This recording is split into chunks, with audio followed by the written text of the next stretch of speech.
శ్రీరామ్ జయ రామ్ జయ రామ్ శ్రీరామ్ జయ రామ్ జయ రామ్ శ్రీరామ్ జయ రామ్ జయ రామ్.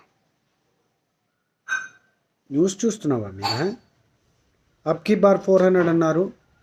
చాలామంది చూసావా హిందువులు ఎక్కడెక్కడికో వెళ్ళి ఎక్కడెక్కడికో ఏ ఏ పార్టీలకు వేసేసారమ్మా. చాలా డిప్రెసింగ్గా ఉంది కదా.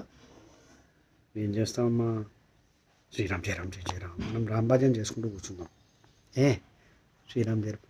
టీవీ చూసి లాభం లేదమ్మా. లేదు, రిజల్ట్స్ ఏం మారవు. మన దేశంలో ఇంకా మూర్ఖులు బాగా ఉన్నారు. పాపం మోడీ గారు ఎంత పని 70 ఏళ్లలో కాంగ్రెస్ సర్వనాశనం చేసిన దేశాన్ని. ఈయన ఇన్ని చేసిన ఆర్టికల్ 370 అమ్మో లిస్ట్ ఆఫ్ అచీవ్మెంట్స్ అప్పటికి ఇలా ఉంది కదా. శ్రీరామ్ జయ రామ్ జయ జయ రామ్. రామ్ టెంపుల్ కట్టారు. శ్రీరామ్ జయ రామ్ జయ జయ రామ్. పర్వాలేదు, మనం పని చేద్దాం. మోడీ గారు చేస్తారు. Don't worry, we never give up.